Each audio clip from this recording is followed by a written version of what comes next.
వారికి half knowledge అని, వారికేమో half knowledge, పెద్దానికేమో full knowledge. ఇక మేము ఏం చేస్తాం అధ్యక్ష? కాబట్టి అందుకే సభలో వాస్తవాలు మాట్లాడితే బాగుంటుంది అధ్యక్ష. అది పంపించండి అధ్యక్ష. సరే, అది నేను చూసి దాని మీద స్పందిస్తా అధ్యక్ష.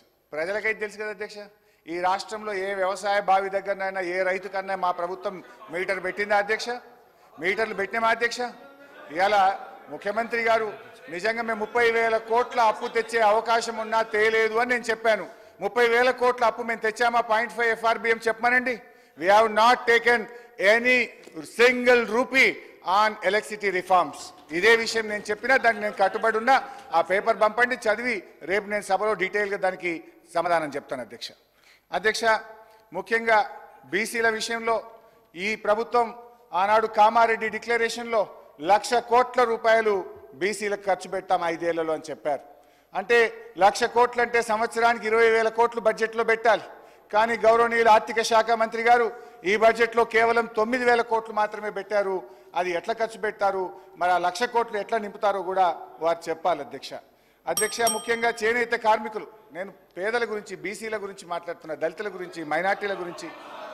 అధ్యక్ష,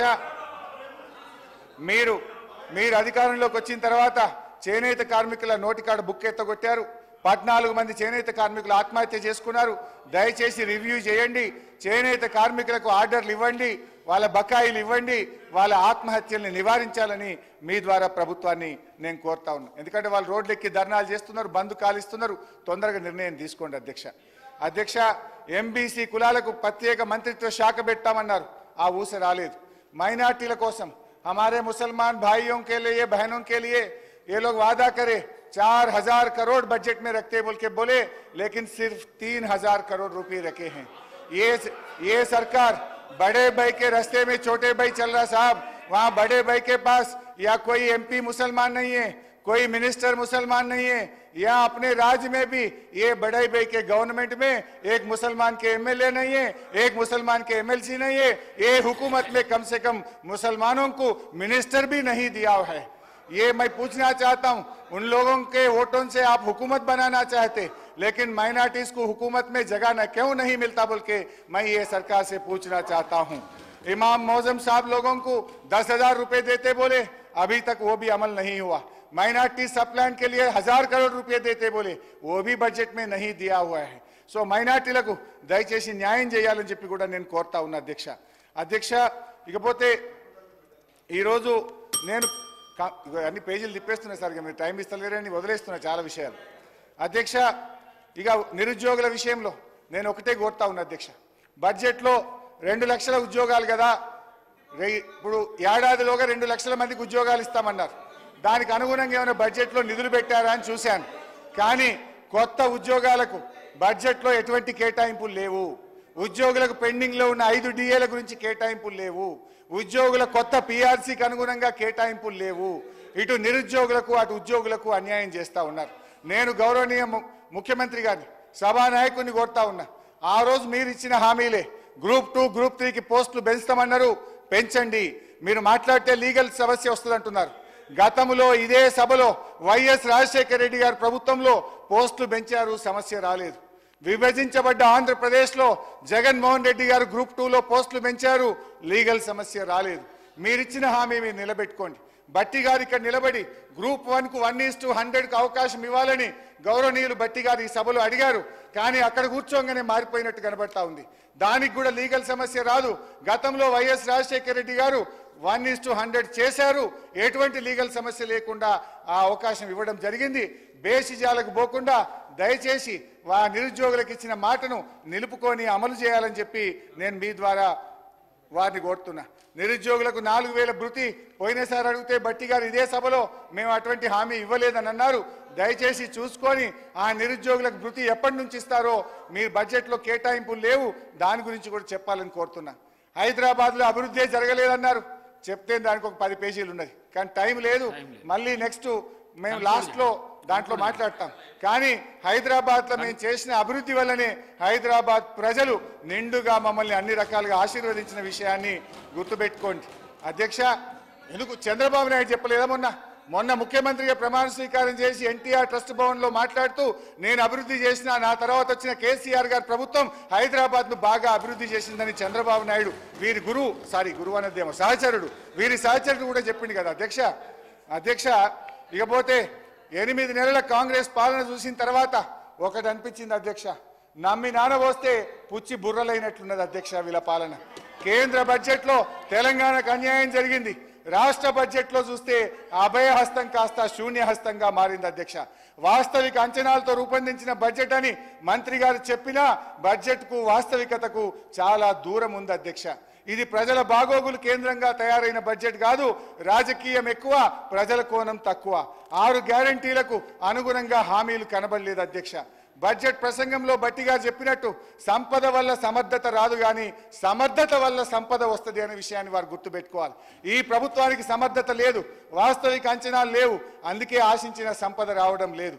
ఫలితంగా ప్రజా సమస్యలు పరిష్కారం కావు అనే నిరాశ ఈ బడ్జెట్ మిగిల్చింది. రాబోయే బడ్జెట్ అయినా ఆశాజనకంగా ఉండాలని కోరుకుంటున్నాను. ఇక నుంచి అయినా ఈ ప్రభుత్వం రాజకీయాలు కేంద్రంగా కాకుండా ప్రజలు కేంద్రంగా ఆలోచించే సద్బుద్ధిని ఆ భగవంతుడు ఈ ప్రభుత్వానికి ప్రసాదించాలని కోరుకుంటూ నమస్కారం. రామ్మోహన్ రెడ్డి గారు. పెన్షన్లకు 61,000 కోట్లు మీరు కూర్చుంటున్న స్పీకర్ సార్, ముఖ్యమంత్రి గారు.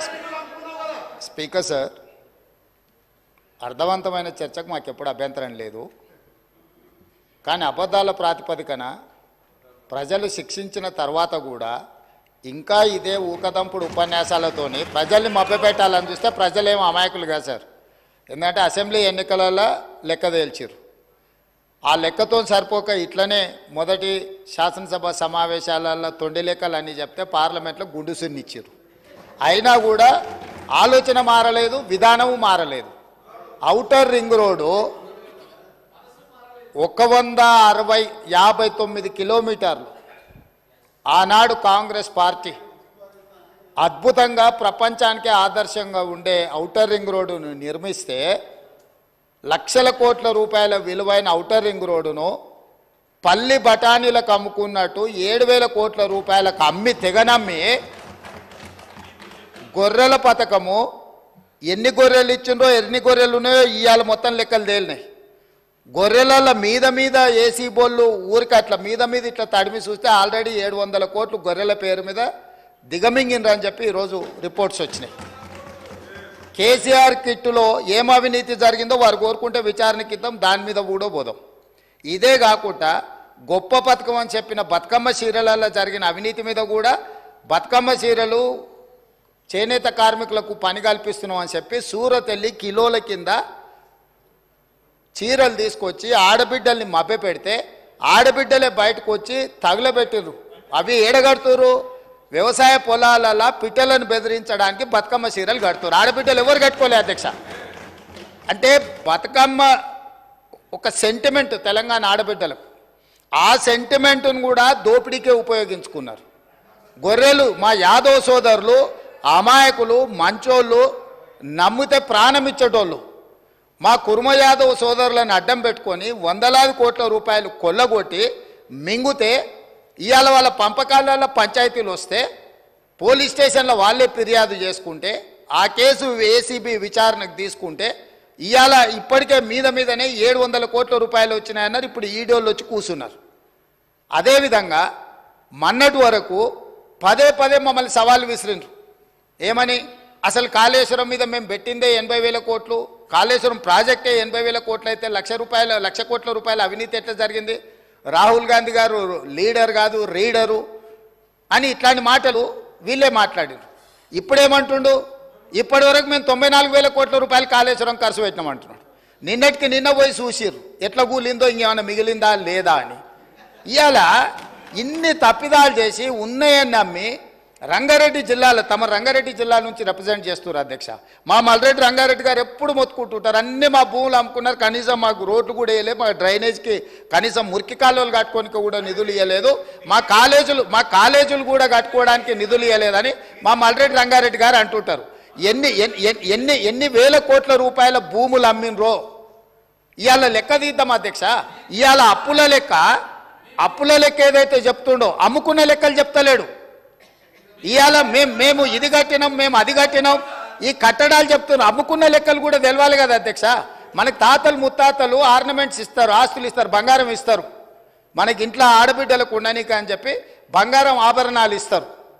కానీ ఇంట్లో ఎవరో ఒకరు వ్యసనాలకు లోనయ్యి తాగుడుకో జూదానికో అలవాటు పడి తాతలు ముత్తాతల నుంచి వచ్చిన బంగారం అంతా తెగ నమ్ముకుంటారు, భూములు తాకట్టు పెడతారు. తాతలు తండ్రి ముత్తాతలు సంపాదించిన గౌరవం పేరు మీద ఊర్లో అప్పు పుడితే అప్పు కూడా తీసుకొచ్చి అప్పు కూడా పెట్టి ఎక్కడిదక్కడ కథం పడతారు. ఇవాళ 10 ఏళ్ళైనా అధ్యక్ష, నేను మిమ్మల్ని ఒకటే మాట్లాడగదలుచుకున్నా. ఏమన్యాయం చేసినాం అధ్యక్ష? పాలమూరులో మేము చంద్రశేఖరరావుకి ఏమన్యాయం చేసినాం? ఏం చేసినాం? 2009లో కరీంనగర్ జిల్లాలో అక్కడ ఓడగొడతారని భయపడి పాలమూరు జిల్లాకు వలస వస్తే వలసలు పోయే పాలమూరు జిల్లా ప్రజలు గుండెలు పెట్టి చూసుకొని భుజాల మీద మోసి పార్లమెంటుకు పంపిస్తే పార్లమెంటుకు పోయి ఇవాళ తెలంగాణ రాష్ట్రం వచ్చినాక మొట్టమొదట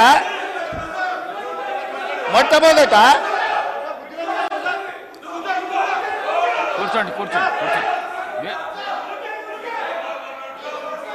మొట్టమొదట ఆనాడు ఆదరించి భుజాల మీద మోసి పార్లమెంటుకు పంపిస్తే తెలంగాణ రాష్ట్రం వచ్చిన తర్వాత వచ్చిన తెలంగాణ రాష్ట్రానికి మొట్టమొదటి ముఖ్యమంత్రిగా వారి బాధ్యత ఏంది అధ్యక్ష? పాలమూరు జిల్లా ప్రాజెక్టులు పూర్తి చేయొద్దా అధ్యక్ష? ఈ రోజు కూడా ఉమ్మడి రాష్ట్రంలో ఏ అన్యాయం, ఏ నిర్లక్ష్యానికి పాలమూరు జిల్లా గురైందో, మా తట్టపని పారపని వలస బతుకులు ఎట్లున్నాయో బీఆర్ఎస్ పార్టీ అధికారంలోకి వచ్చిన 10 ఏళ్లలో అంతకంటే దారుణంగా తయారైనవి. ఇవాళ 10 ఏళ్ల